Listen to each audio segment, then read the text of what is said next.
Yes, indeed, ladies and gentlemen. Welcome back to the First Class, Second Place podcast. I'm your host, Jason Enrique, and we got another first-class guest up in the building today. But before we continue, I want to say thank you to everybody that saw the last previous episode. Shout out to Joel Fermetta, shout out to Dennis Machado, and shout out to Carlos Villa for coming through on a very spectacular episode of Men's Mental Health. And we are now in May, so it is Mental Health Awareness Month. So please check out that episode. You don't want to miss it. Thank you all to all the support and all the likes and subscribers and so on and so forth. We really appreciate it. And also, let's talk about second about our sponsors, New York Posse. Let's take a second to talk about our sponsors, people at New York Posse. New York Posse is a brand that strives to inspire and push creative culture forward. Check out all of their outstanding apparel at NewYorkPosse.com. Follow them on social media. You could also purchase New York Posse apparel at Levitate in the American Dream Mall, as well as Palisades Mall, Butterfly in Yonkers, and many locations throughout the tri-state area.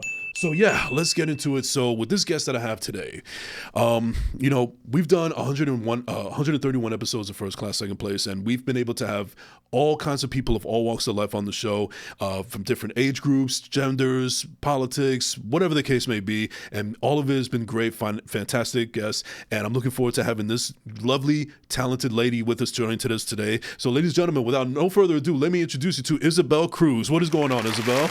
I'm just so excited to be here. I'm very excited that you're here. I'm also, if I'm not mistaken, this is actually your very first podcast ever. It is. Wow. Yeah. Okay. First time on First Class, Second Place. I love that. All right. Well, Isabel, thank you so much for coming on to the show. Really appreciate it. So yeah, so let's get into it. So why don't you tell me the beginning of your Jersey story? Like, where were you born and raised? I was born and raised in Paterson. Technically, I was born in Wayne General before it was St. Joe's. Okay. But I rep Paterson, and I've lived there my whole 22 years. Mm-hmm. I love Paterson. My poetry story is grounded in Paterson. Every time I leave the state and I leave Paterson, I know exactly why I love it so much. So yeah. Yeah, no, I'm kind of simpatico with you as well, because I'm not from Paterson, but I'm a Jersey guy through and through. And there was a moment where I did live in Florida for a time when I was in my teenage years, and then I came back up here. And I've visited here and there a bunch of other places in the country, and I've been to Hawaii, I've been to Costa Rica, I've been to Dominican Republic, so on and so forth. And everything's great. I love traveling, but I just feel like at the end of the day, Jersey's my home. And most likely, I'm going to live and die here at the end of the day. So I understand that. And it's also good to see that somebody is proud to be a New Jerseyan, because I know there's a lot of people out there that say that they're proud of being from the state and so on and so forth, but maybe in about 5 to 10 years, they're going to want to move to Florida or some shit, or I don't know. But that to me, that's not real Jersey. Yeah. I agree. I don't want to move out of Jersey. Been to North Carolina, been to Massachusetts. My brother lives in North Carolina right now as we speak. My grandfather actually lives in North Carolina, and so many of my family members live in Florida, Virginia, and it's just not Jersey. Like, do you ever get any of those family members or friends that be like, why would you want to live there? Like, don't you want to ever want to live somewhere else? Because I actually had a conversation with my brother the other day. The conversation keeps on coming up, whether he lived in Nevada or now he lives in North Carolina, or back when he was in Florida, he would always ask me like, yo, Jade, like, so is Jersey like ride or die for you? Like, you're going to stay there forever? Like, you ever think about ever wanting to go somewhere else? I'm like, why do we keep having this conversation? Why? Yeah. You're like, you know what the answer is going to be. And you're not going to negotiate your way out of this either, because that's his problem. He's a natural born negotiator, and he thinks that he could, sell a red popsicle to somebody in white gloves. It's not going to happen with me though. I'm a steel trap. You can't finesse me. I'm sorry. It's not going to happen. Yeah. All of my family members all the time. Most of them lived in New Jersey for most of their lives, and almost all of mine. And then I started high school, and it was just dropping like flies. Everyone was moving out. Right. And all the time they're trying to get my dad and my mom to move to Florida. My mom's like, over my dead body. She doesn't want to leave Jersey either. She's a real one. Yeah, she's a real one. She does not want to leave New Jersey. She said if she's leaving New Jersey, it has to go further north. She's not going south. She does not like the heat. I don't like the heat. I fucking hate the humidity. Like, yeah. I guess I could take the heat, but the humidity is not like.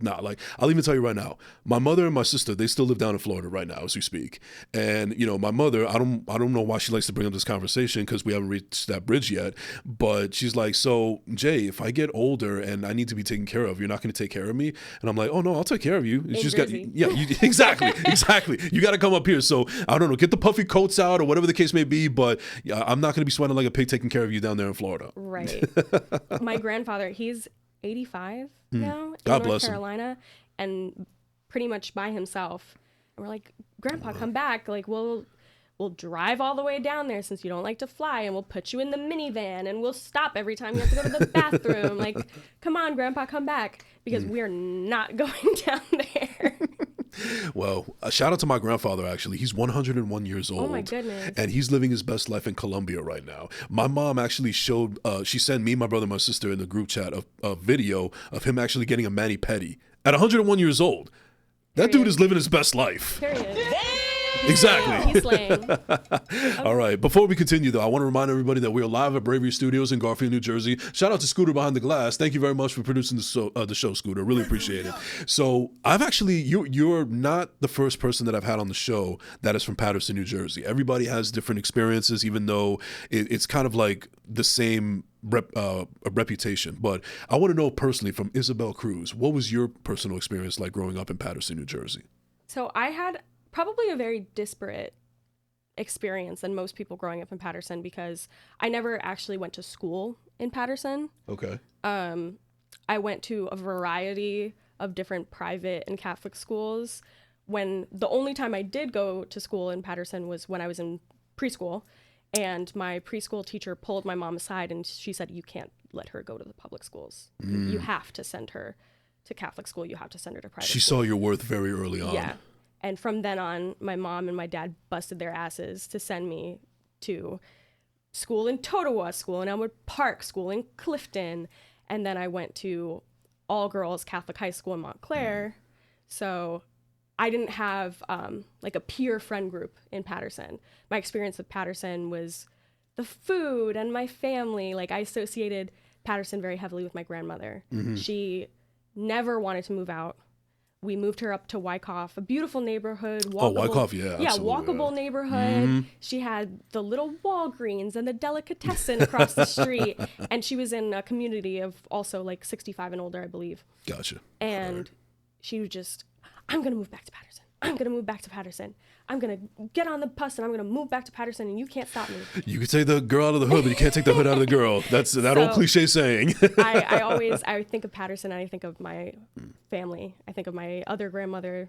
Everyone kind of was concentrated in Paterson for most of my life. Right. Well, it definitely paid off, because you are a very respectable, admirable young woman. You're very well spoken. You're put together. And, you know, what's interesting about Paterson is that I guess now it's a little bit more diverse in environment and also personalities, whereas back in my day, look at me looking like an old man. Like back in my day, let me tell you something. But when I was your age, I would say it was seemed like everybody just had that one track mind, where it was just, you know, it was the streets, you know, the everything that's stereotypical that you're going to see in a hood movie. That's how everybody lives their lifestyle in Paterson. But it seems to be a little bit more diverse now, because now when I go there, I'm seeing all these artists and like, for lack of a better term, hippies, and people that are actually a little bit more well spoken, or, you know, it's kind of gentrified if you really think about it. I mean, I saw a half pipe skateboarders somewhere in not too far from downtown Paterson, I think on Straight Street, where there's one under the bridge. Yeah, exactly. Well, back then it was just like a place for, like, you know, homeless and crackheads and so on and so forth. So they're doing a good job of cleaning up the city and everything and so on and so forth. But it's just really good to see that how diverse it's becoming. Or maybe it was there all along, and because I'm not a Patersonian myself, I wasn't able to see it firsthand. Yeah, I do think that Paterson has gotten a bad rap because of the crime and because of the corruption. Right. I would say so much of Paterson's potential was dampened by the amount of money that was being stolen from the city. Right. And, you know, as talented as I am, as smart as I am, you know, little humble bragging. I'm not the only smart Puerto Rican girl in Paterson. Right. Like there could have been so many more girls like me, students like me, that could go to Yale, that could go to Smith, that the funds weren't there. The investment wasn't there.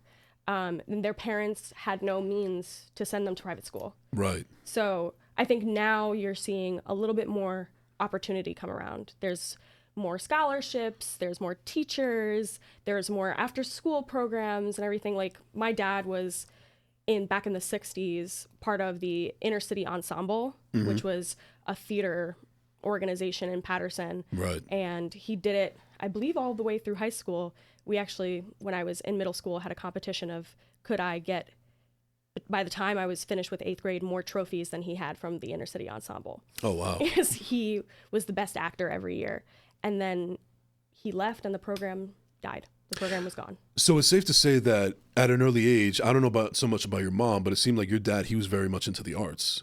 Yeah, so my dad was a big like actor. He wanted to go to Juilliard.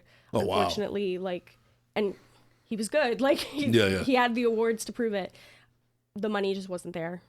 Yeah. The opportunity wasn't there. So that actually kind of leads me to my next question because first of all, was your mother into the arts as also? Yes. Okay. My mom was a singer. She sang at choir all the time. Okay. So because your parents were both artistic, and then they had little baby Issa, and seeing what they had to go through in the trials and tribulations in their careers and their respective passions, did they ever have any trials, or did they have any trepidation, I should say, about you wanting to follow your passion in the arts? Like, not that they weren't against it, but they were cautious because of what they had been through personally. Yeah, definitely. My mom had no hesitation whatsoever. So I started playing the guitar at 5 years old. Okay. I was like, I want to do something and I want to play the accordion. And she was like, no, you little freak. Like, you can't play the accordion. It'll topple you over. You're 5 years old. She was like, how about the guitar or the piano? And I chose the guitar, and she took me to Supreme Sound Studios. I don't know if it's still there, in Woodland Park, and was like, here's my 5-year-old. Can you teach her how to play the guitar? And they said, she might be a little bit too young. And my mom was like, just try it. If she's too young and she can't focus, we'll try something else. But if she does it, you're going to teach her how to play the guitar. Well, I mean, I feel like a lot of people have potential in them. It's just, most cases than not, that it just gets, it doesn't get unlocked. I mean, I had a guest on here a while back, shout out to Tiffany Tattoos from In Gallery. She told me and the audience that she started drawing at 2 years old. So her potential was pretty unlocked very early on, and she's making a great living for herself right now, doing what she loves to do. So I feel like it's there in everybody. It's just there's circumstances, you know. Like I even say all the time that Michael Jordan is probably the greatest basketball player of all time. But what if there was somebody else out there that was much more talented than him, but because he didn't have the opportunities or there were circumstances that didn't allow him to see his full potential, and we would never know if there was anybody else that was better than Michael Jordan. Yeah, I agree 100%. That's why, like, my mom invested so heavily in me so early. I joined the choir at 5. I joined a band at 10. And, you know, my mom, we're from a lower income background. Mm-hmm. She's spending all this money on my enrichment. She's taking me to museums, and she's taking me to Broadway, and she's taking me to see shows at Prudential. And a lot of our family members, our extended family members, started to push back on her. You know, why are you doing this? She's 7. She'll never remember this. Even sometimes her and my dad would get into little tiffs about, like, she's never going to make any money if she's an artist. Because my dad was very deeply hurt by what happened with Juilliard. And the fact that he had a little bit of PTSD. And because he was trying to be such a good father that he wanted to be supportive, but he also was very cautious about the pitfalls that you could potentially fall into, that he fell into. So that's just him being a good parent, him being a good father. But I can understand. I can't imagine the trouble of trying to balance that, you know, trying to be there for you, but also trying to keep you safe from what happened to him. Yeah. So my mom was basically this train just barreling down the tracks. She was essentially your manager and agent. She was like, shut up. I don't care. I'm going to send her to theater camp. I don't give a shit. Like, not your money, not your business. And when she gets into a great college and she's published and she's doing all of this, I'm going to say I told you so. There's a little bit of piss and vinegar in you. Would you say that you got that from your mom? Yeah. My mom is very fiery. I see. That's that Puerto Rican flair, right? Yeah. I love that. So usually this is around the time where I ask guests about, like, is there anything that you had dreams and aspirations when you were a kid? Like, did you want to be an astronaut? Did you want to do acting, so on and so forth? But it seemed like you pretty much already knew what you wanted to do. And it was also great that you had the support of your family. Yeah, I mean, I definitely, like every little kid, wanted to be like everything all at once. Right. When I was really, really little, I loved documentaries.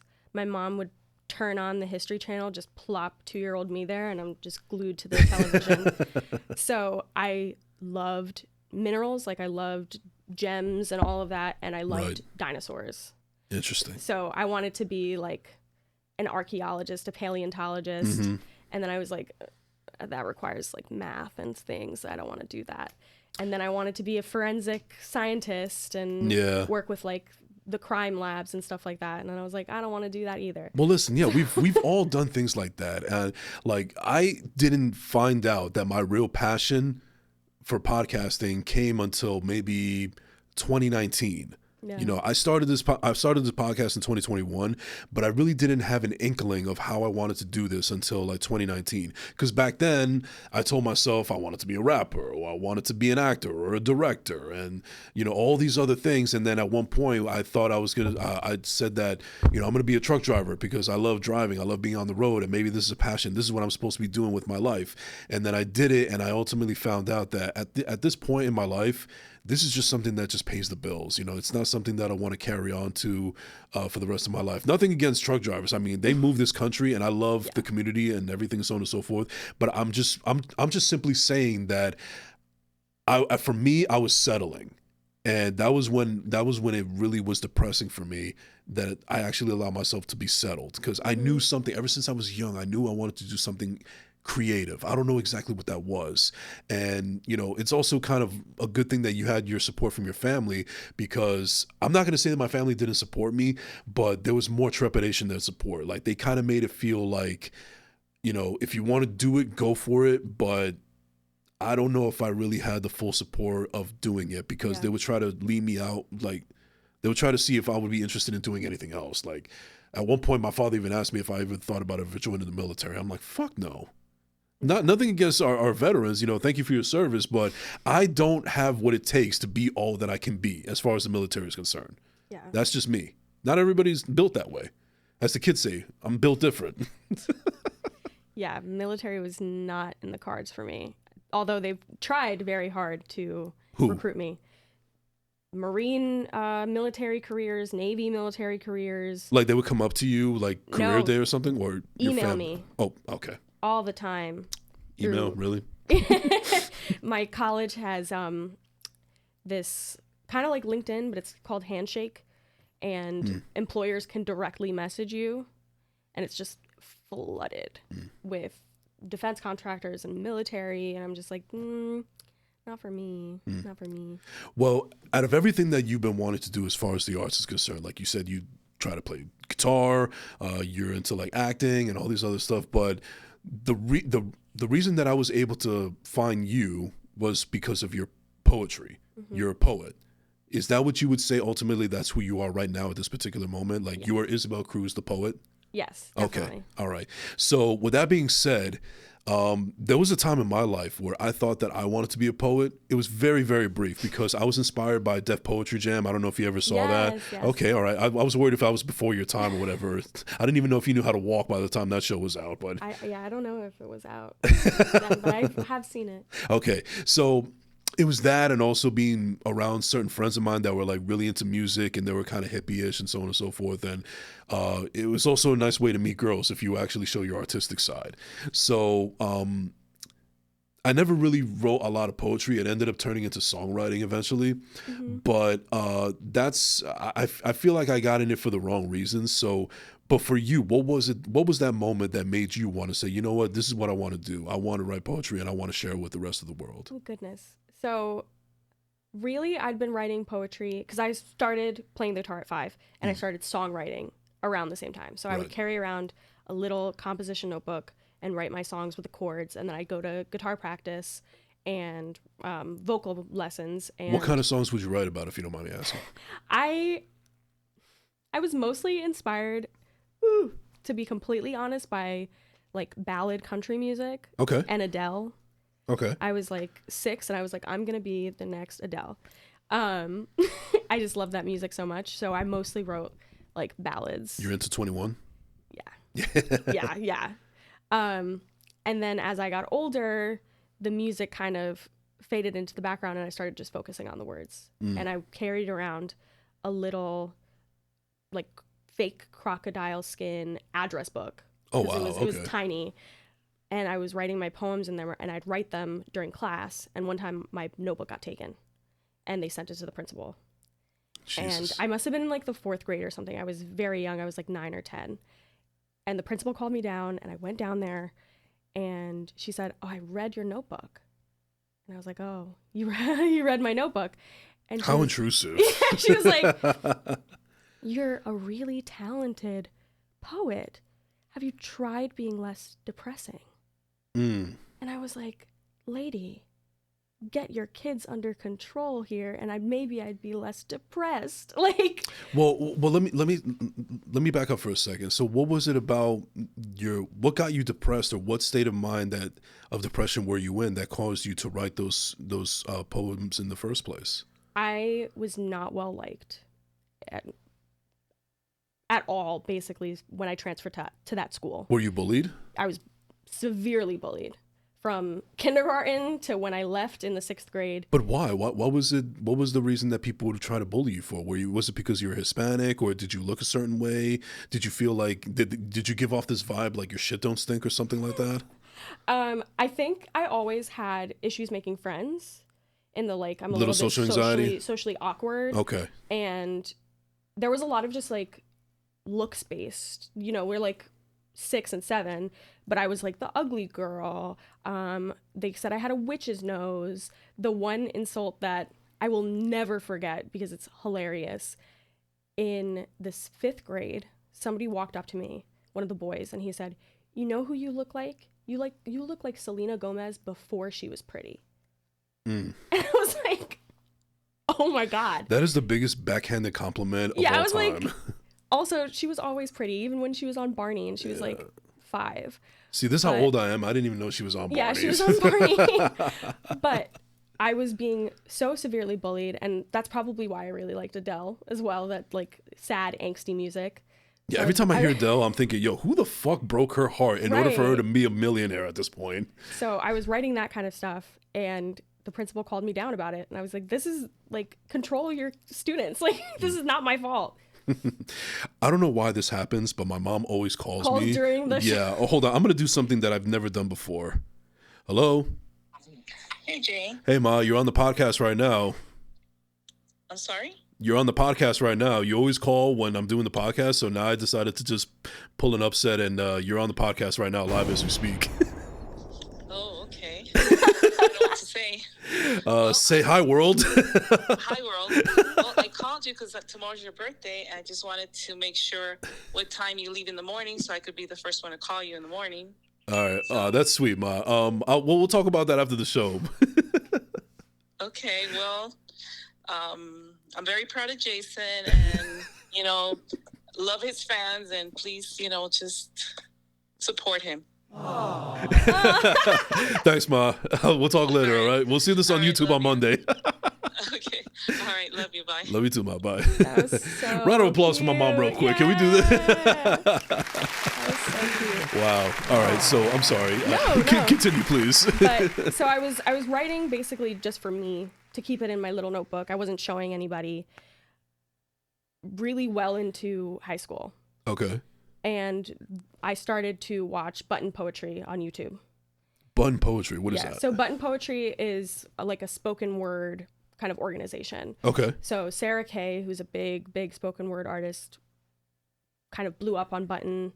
And I started watching things like Brave New Voices, all of these competitions that were slam or spoken word.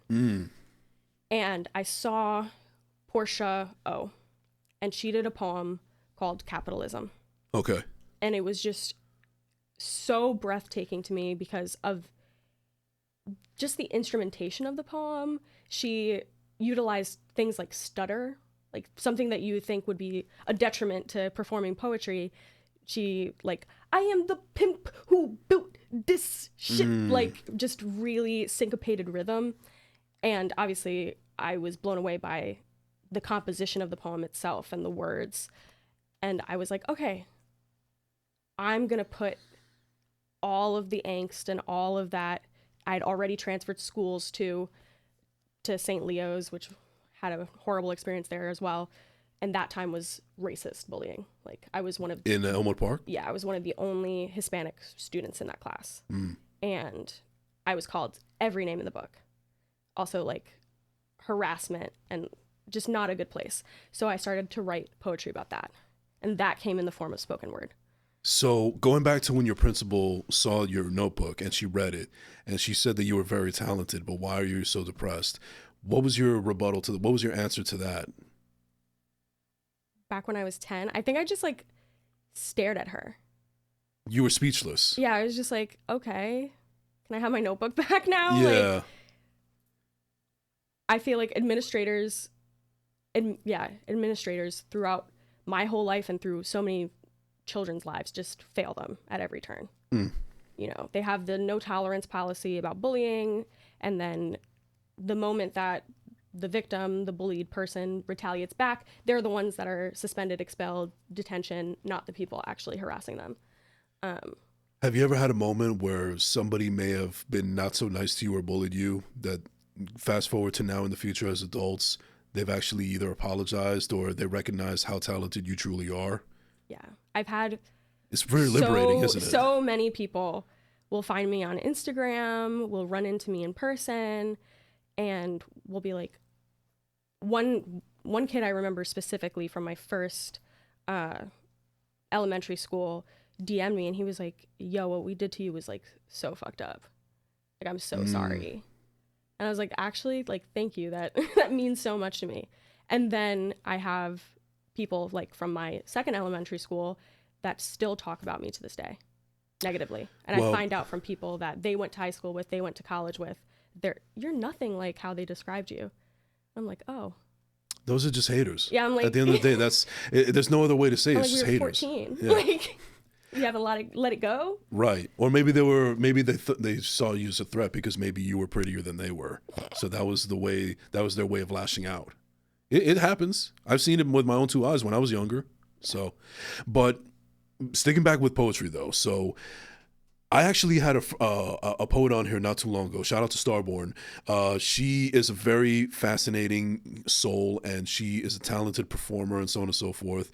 And she's able to just write. Like, writing is her therapy. And she's able to pick out anything, and she could also make a poem out of anything and everything, even from her own emotions. She even said on the show that even when she's horny, she'll write. And with that in turn, she was actually able to create an amazing erotic poem that is fascinating, and it's so creative, and that just goes to show how talented she is. So what would you say in everyday life is what inspires you besides depression? What else is able to inspire you as far as making sure that you put out your best work possible? I feel like politics and world of like current events are some of the main motivators of my poetry, other than things like love and family. But I feel like my poetry has a very clear divide between those two things. And my very first poem that I published was called I Don't Know How, in reference to an article that was written, I think in 2016, that was called I Don't Know How to Explain to You That You Should Care About Other People. Because I just felt so bogged down by the way people were talking about each other. I didn't like the rhetoric about, illegal immigrants and the fact that we can't do anything about school shootings and healthcare and everything. So I just wrote what Mr. Flanagan, who became really my poetry mentor in high school and really propelled me forward in terms of publishing and writing more, a listicle poem where I just kind of, I don't know how to explain to you that you should care about other people. I don't know how. And that became my first published poem. Nice. Now, I don't want to be out there and say, what is your favorite poem? Because at the end of the day, when it comes to being a creative, it's everything that you do is going to be like your children. You can't just choose one. But let me word it this way. If there's one poem that you're extremely proud of at this very moment where you don't have to do too much thinking, where it shoots right at the front of your head, which one would it be? Hello, my name is. Would you do us a favor and recite it to us real quick? Sure. All right. Give her a camera. Make sure you zoom in on it. All right. Hello, my name is Isabel. Diminutive form of Elizabeth. My name is Isabel. That's Isabel, not Isabel with two L's or Isabel with two L's and an E, and for damn sure not Isabella. My name is Isabel. It was my great-grandmother's name, a name that struck fear into the heart of todo el campo, cabeciduro, y certain cabeciduro, y clever. My name is Isabel. And you can almost hear the olas rompiendo en la playa when my tongue hits that hard E. My name is Isabel, diasporican poet, Puerto Rican player, raised Catholic, but Willie Perdomo is my gospel. Hit him with that alabanza, like I'm Martín Espada. Hello, my name is Isabel, and I knew how to sing before I knew my own name. Silk City songbirds sing like Oki voice sweet, como limonada. And I'm an only child, which means I used to sit alone and watch documentaries at age 3, scrawling out bioluminescent in janky letters and gel pen. It means I'm an overachiever, always have been. I'll put on everyone else's oxygen mask before my own. And sometimes I fancy myself the lead of a Spike Lee joint. All honey gloss and starry-eyed, my queen for a day dreams. My name is Isabel, and my uniform is a mini skirt, knee-high boots, winged eyeliner, and more cojones than you've ever seen. My name is Isabel, and I might be the only 21-year-old out here with both a young lord's pin and extensive knowledge of antique glass, because I have a penchant for shiny pretty things and hopeless causes. And I don't believe in heaven, because I can't fathom eternity or that anything could be better than the high I get from performing or from loving someone so hard I get migraines. Yeah. My name is Isabel, and don't you ever, ever fucking forget it. Round of applause. Wow, I feel like that needs to be sponsored by Adobo or something like that, because that definitely had a lot of flavor on it. Thank you. Yeah. Now, if I'm not mistaken, that was also the poem that you shared at Smith College. It was, if I'm not mistaken, that was at a capstone reading that you did. Yes. Yes. Oh my goodness, yeah. I do my research here, so just so you know. Yeah. No, I appreciate that. Yeah. As soon as I heard a little bit of like Isabel or Spike Lee joined, I was yeah, I've heard that before. That was awesome. Awesome. Oh my God. I can't believe people actually watched the capstone reading. Well, I can't speak for anybody else, but I know I saw it. I know my mom saw it. So there you go. You know what? That's all that matters. That's all that matters, because she was your hero from back in the day. Well, she still is your hero, and that's all that matters, you know. Yeah. But absolutely, bravo. That was really Thank good. You. Now, one of the things also about me is that I'm a huge fan of comedy. I love going to comedy clubs. I love stand-up comedians. I can never do that because I don't feel like I have what it takes. I don't have the cojones to do something like that. Yeah. But one thing I do know about it, because I do kind of fancy myself a little bit of a comedy aficionado, is it's not so much what you say, it's how you say it. So there's a comedian who I won't say his name, but he has been accused of like joke thievery and so on and so forth. But some would actually make the argument that he actually performs the joke better than anybody that he supposedly took a joke from. Because one thing that is undeniable, even though he's been accused of plagiarism, is that he's a hell of a performer. And that's why he still has a career still to this day. So with that being said, do you feel that it's not it's not what you say, but it's how you say it? Like, poetry is also performative, you know, because it's not as simple as like you just look at your phone or your notebook and then you read. You actually have to show the passion in it. It has to be performance. You have to pretend like you're in front of Hammerstein Ballroom and putting on the performance of a lifetime while spitting out something that came from your mind. Yeah, I think it's both. Specifically because, you know, in the poetry world, this is a poetry world that is very disparate from the one that's homegrown in Jersey. You know, you have the spoken word poets, and then you have something called lyrical poetry. Yes. And lyrical poetry is your Mary Oliver, your Emily Dickinson, your Ada Limon, your Hani Faduraqib. These are... Wow, you've done your homework for sure. I love that. We can talk about my poetry life outside of Jersey, because I have had a poetry life outside of Jersey. Okay. But these are poets that are writing for the page. And they are primarily focused on what is being said and how it's doing work on the page, whether that's in form, whether that's structure, whether that's literally like the layout. Something that they'll do is like caesura, which are big gaps between the words that are supposed to help evoke emotion or whatever. And then you have us, the performance poets, and what I've been trying to negotiate is a little bit of both. Because I've noticed sometimes that performance poets compensate for a lack of actual language mastery with flair, with theatric like presentation. Yeah. and they're not saying much. So I have tried to do a little bit of both because I want my poetry to work on the page and on the stage. I want to be able to publish and I want to be able to perform, and I don't necessarily always want to have to write, this is a performance poem and this is a lyrical poem and this can be published and this can be performed. I want it to be cohesive so that I have a cohesive body of work that I can both perform and publish. Are you mentally wired enough to the point where it just comes seamless to you, or do you actually have, is it a process for you? Like, do you have to make sure that everything is all in order and all in place and everything has to do like actual real preparation before you actually go up there on stage and do your thing? So at this point, now I can kind of just launch into a performance specifically of the ones that I have memorized. Yeah. You know, it takes a lot to memorize a poem, but I have a good 3 or 4 that I can just off the dome go up and do. But otherwise, yeah, it requires, just to get to that point, it requires a lot of preparation.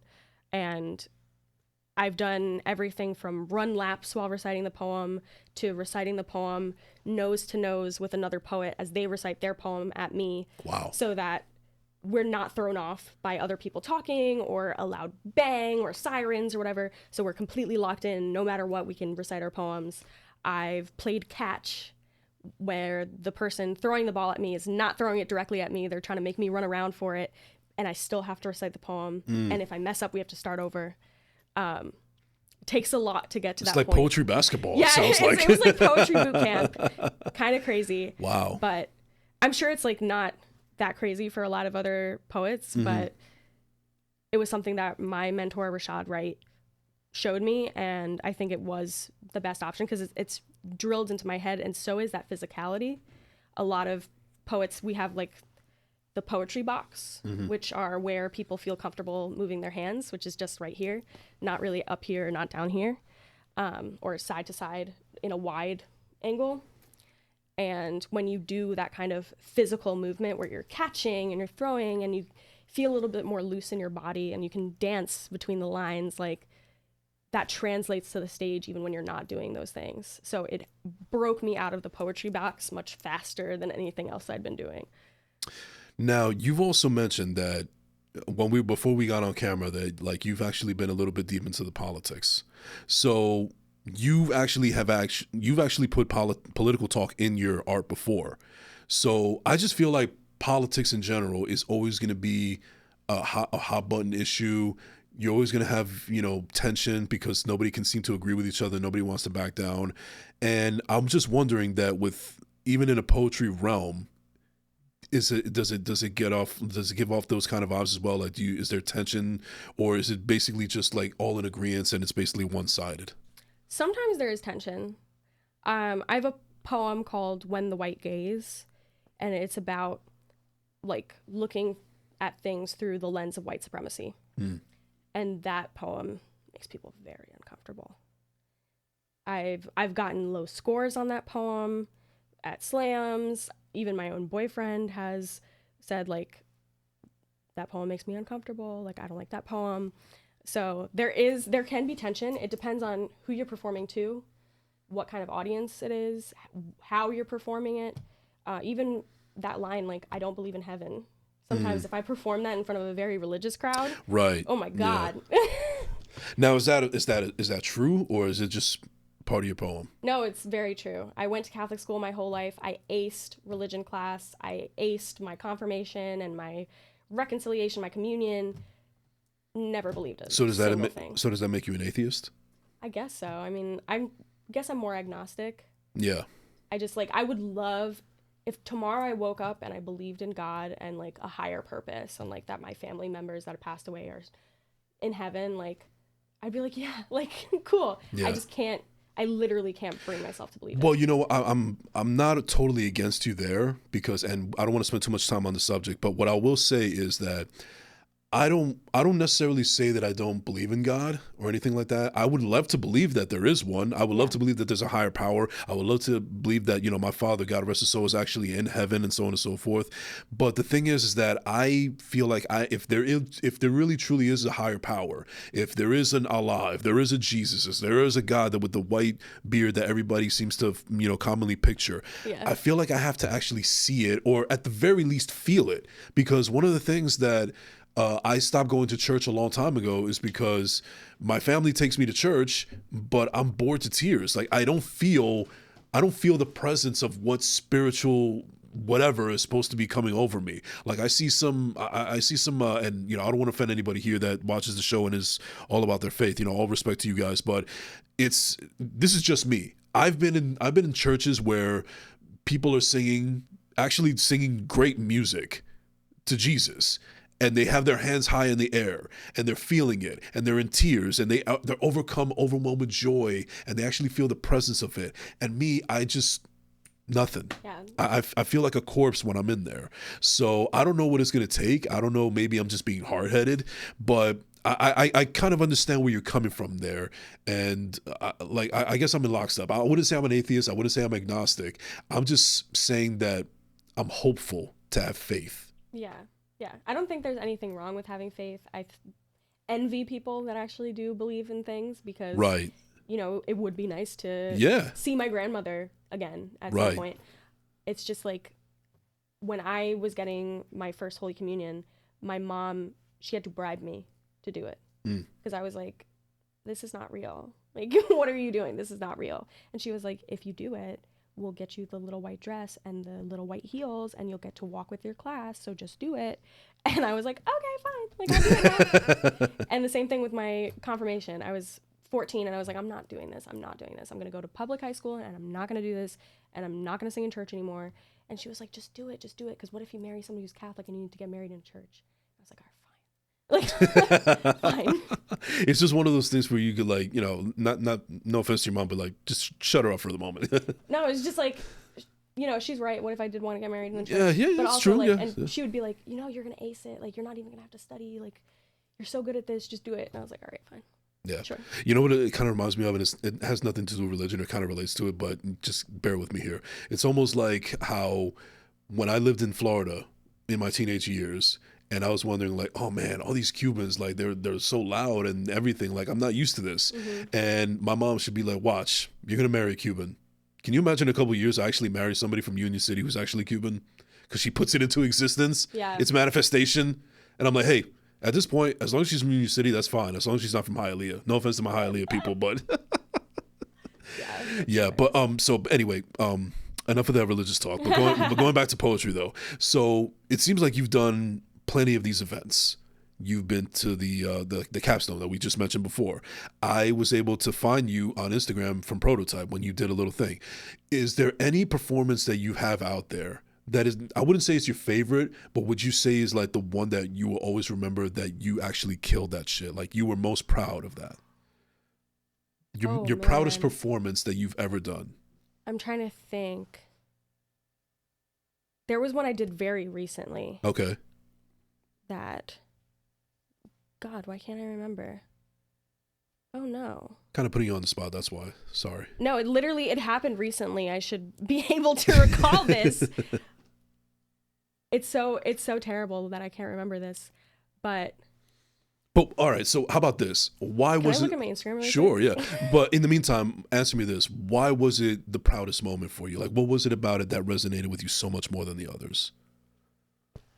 I think I just I got up on that stage and for the first time I didn't feel nervous. Like you felt like you belonged. Yeah, I was like, I'm going to do this and I'm going to kill it and they're going to love it and it's going to be great. Oh, I know exactly what it was. It was the Mocha Mic with Millie in Jersey City. Okay. Shout out Millie. And I was the first feature just going up there, opening up the show. I had just driven accidentally to Hoboken because I put in the wrong address. Accidentally. And I really had to pee, so I was like running over there. I saw that they hadn't started. I ran into the nearest hotel. I was like, please let me use your bathroom. I know you probably don't allow people to do this, but please, there's no bathroom in this place. And I ran back, and then she was like, Isabel, coming on the stage right now. So I just like wow. threw down my bag. I got up there, and I think because of all of that, I had zero nerves. I was like, what do I have to lose? I'm not going to pee myself up here. I just went to the bathroom. And I just gave one of the best performances I've ever given. And I actually got a little bit of a standing ovation. Wow. And I remember being like, damn, and my boyfriend's not here to watch it. Oh. Because I went back home immediately and was like, oh, I have to tell you everything. It was so great. Oh. Now, we all know that there's balance in the world. And I've mentioned before about comedians and, performatives and so on and so forth. It's not uncommon for a comedian to bomb. It's not uncommon for an actor to fuck up an audition. It's not uncommon for a singer to mess up a line. It's not uncommon for a model to trip over and fall when they're on the runway. Yeah. So has there ever been a moment in Isabel Cruz's The Poet's moment when you were performing and you feel like, holy shit, I got to make sure I don't do that ever again? Ooh. I feel like because I've had such a long history of just performing in general. And you're 22 years old. You're so young. You've done this so long. I can only imagine how much more life you have to live, and you're going to continue this amazing journey of poetry. But yeah, anyway, continue. I'm sorry. I'm trying to think back even further into when I would do like talent shows and things and singing and guitar playing. Mm-hmm. I feel like I haven't really bombed like terribly, especially not with poetry, because I was so guarded at first, and then I put so much work into it, so I feel like it came in as my best self. Mm-hmm. And I was not reading or performing my poems from memory until I was 100% sure I wasn't going to get up there and forget it all. But the one thing I can remember is literally during my confirmation, sorry we're talking about so much religious shit, was I was doing the responsorial psalm, and one of the things was like, and let us pray for the Pope, St. Francis, whatever, and I called him the Pop. Whoa. I didn't say Pope. I said, let us pray for the Pop, St. Francis, in front of everybody in that church. And then the choir director, the conductor, Kevin, came up to me and he was like, I'm so glad you messed that up.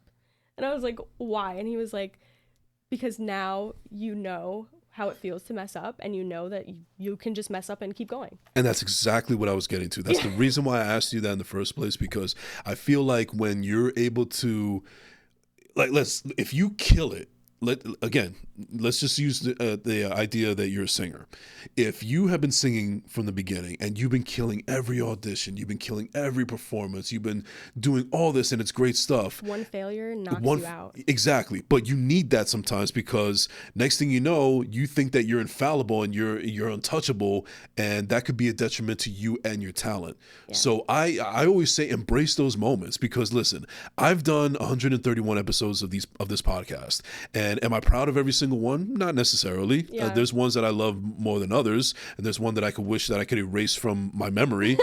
But I feel like I needed those in order to be the better host that I am. Yeah. And I think that it's actually paid in dividends, because I've been getting accolades and I appreciate it, so on and so forth. And I just feel like that's all I want to be. Like, I've only done this for a couple of years now. I've mentioned plenty of times that I could do this shit until I'm 80, God willing. Yeah. And I just hope that when I get to that point, God willing, that I could actually be a hell of a lot better than I was as 37, almost about to be 38 years old, Jason. Yeah. So. I mean, I totally agree. I also, on the flip side, is that if you're killing everything right off the bat and you're doing it and you're amazing, that first failure could be so detrimental that you just never pick it up again.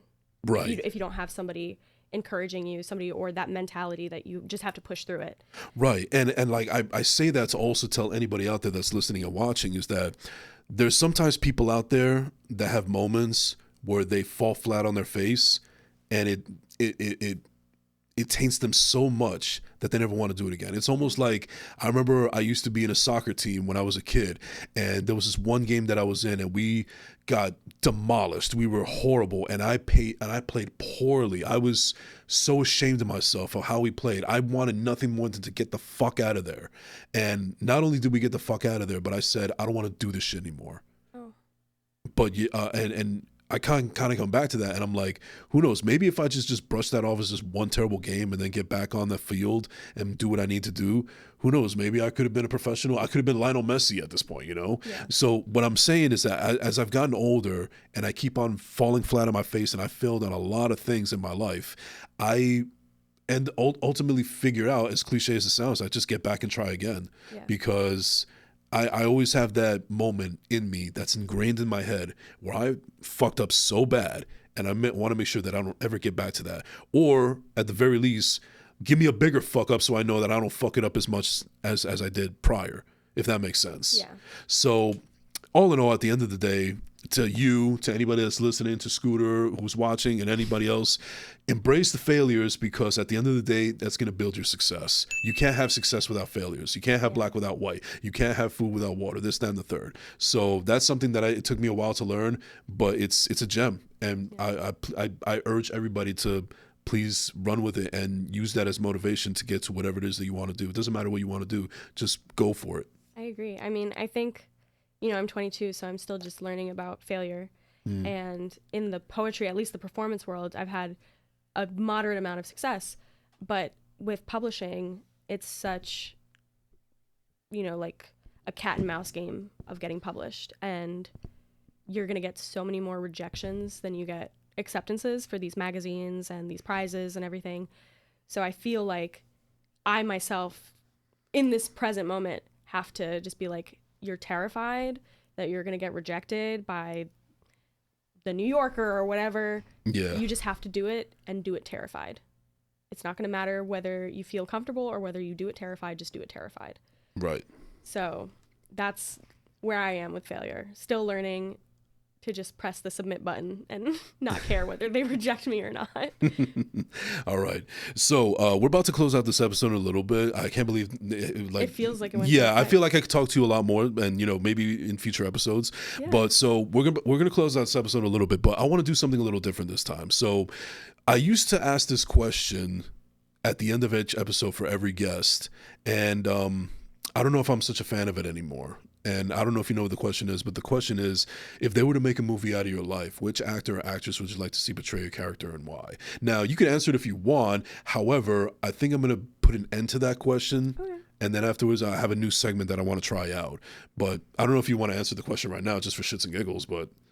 I feel like I have never seen an actress that looks like me, so Well, they don't have to look like you. All right, this is why it should be dead. This is why it should be dead. It doesn't work anymore. So we're going to try something else now. So I want to introduce a brand new segment to First Class, Second Place. Okay. And I want to give you, Isabel, the honor of trying this new segment. So it's going to be called This or That. Okay. So I'm just basically going to throw out some questions at you, and you have to choose one. I'm not going to give you any leeway. You have to choose one or the other, and no matter how hard or easy it is. All right, so here we go. For This or That, playlist or podcast? Playlist. Pancake or waffles? Waffles. Taylor ham or pork roll? Taylor ham. You're Jersey, you should know this. Oops. Slides or Crocs? Crocs. You're going to be so judged. I love the mules. Beach or pool? Pool. You're just like me. I don't want to get sand all in my ass. I know. I'm scared of like the flesh eating amoebas. All right. Dogs or cats? I think I have to go dogs. Okay. All right. Instagram or TikTok? Instagram. To give or to receive? To give. Introvert or extrovert? Introvert. Adele or Selena Gomez? Adele. And finally, I'm just throwing this out there. Favorite Spike Lee joint? Since you said you could be in a Spike Lee joint in your poem, your favorite Spike Lee joint? She's got to have it. Hands Hey. down. I love She's Gotta Have It. And I love the TV version of it for Okay. Netflix. Yeah. I haven't seen it, but I saw the movie. It's so good. It's so good. Yeah, I'm a big Spike Lee fan. I've seen pretty much all of his movies. I haven't seen everyone, but I've seen as much as I can. But I haven't seen the show, but I've seen the movie. She's Gotta Have It. Yeah, I love Spike Lee. That She's Gotta Have It was like my introduction to Spike Lee, and then I watched the Netflix original version, and they canceled it after 2 seasons, like they do with everything that's good. But it was so good. I feel like Nola, the character, kind of like Right. informed my artistic like personality a little bit. So Alrighty. All right. So anyways, it looks like we're out of time right now, unfortunately, but Issa, I really thank you for coming through here. I really enjoy your presence. I enjoy your talent. I think that you are killing it. I think that you have a lot of great things going for you. Just keep that same energy, keep doing you, and you're going to reach for the stars. And I can't wait to see you happen when it happens. Thank you so much for having me. This was awesome. Thank you for actually allowing to be my very first podcast interview with you. Yeah. That's an honor in itself. Round of applause real quick, Scooter, real quick. All right, so anyways, ladies and gentlemen, that is going to do it for this episode of First Class, Second Place. Thank you so much for tuning in. Thank you to my guest, Isabel Cruz, for coming through. Is there anybody you want to give a shout out to before we close out? Shout out to my mom. Shout out my boyfriend, Ben, Rashad, and all of Prototype. All right. Love you guys. And where can they find you on social media real quick? You can find me at EESAHVEL on all social media platforms. And normally when I say this live, I say, and if you can't spell, I have business cards. Hey. So. Well, you know what? We'll put the description and link and everything. So, all right. Well, ladies and gentlemen, thank you so much for tuning in. And you can find me at I am Jason Enrique on all social media platforms. Don't forget to like, subscribe on YouTube, Apple, Spotify, Google, and Buzzsprout. Thank you so much for tuning in. This has been the First Class, Second Place podcast. We out.